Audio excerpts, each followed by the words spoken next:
Bakit mahalaga ang physical conditioning para sa bawat law enforcement officer?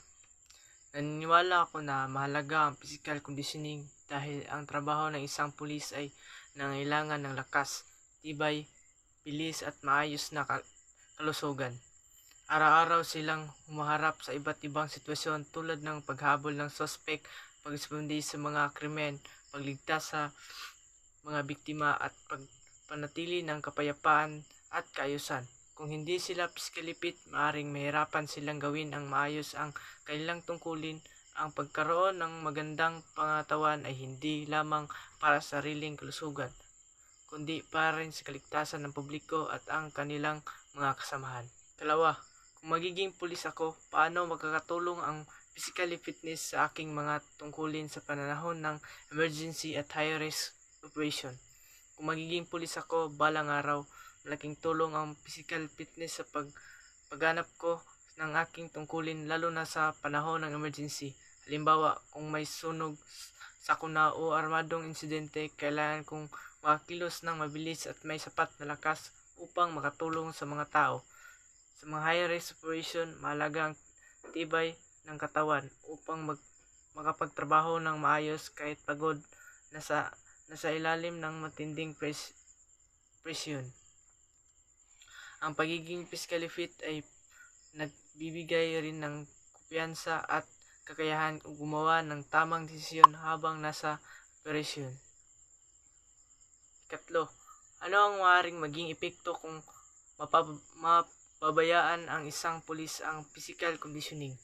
Kapag pinabayaan ng isang pulis ang kanyang physical conditioning, maaaring bumaba ang kanyang kakayahang gampanan ang kanyang tungkulin.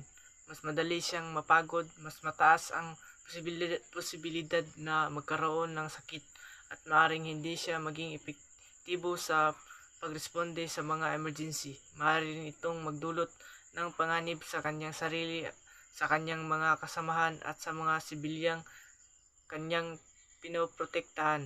Ang kakulangan sa physical fitness ay maaaring makaapekto sa bilis, lakas at pagiging handa sa anumang sitwasyon. Ikaapat, anong bahagi ng physical fitness ang pinakamahalaga para sa isang law enforcement officer?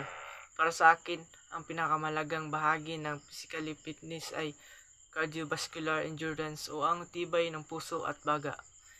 Ito ang nagbibigay kakayahan ng isang pulis na magsagawa ng mahabang gawain ng hindi agad napapagod sa totoong sitwasyon.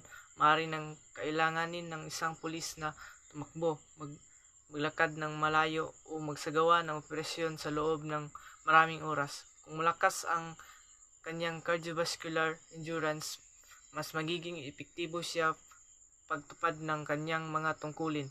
Bagamat na mahalaga rin ang lakas, flexibility at agility, naniniwala ako na ang tibay ng katawan ang pundasyon lahat ng ito. Panghuli, bilang isang magiging law enforcement officer, ano ang aking personal na pangako upang mapanatili ang aking physical fitness? Bilang isang future law enforcement officer, nangako akong alagaan ang aking kalusugan sa pamamagitan ng regular na pag-ehersisyo, tamang pagkain, sapat na pahinga at pag-iwas sa mga bisyo.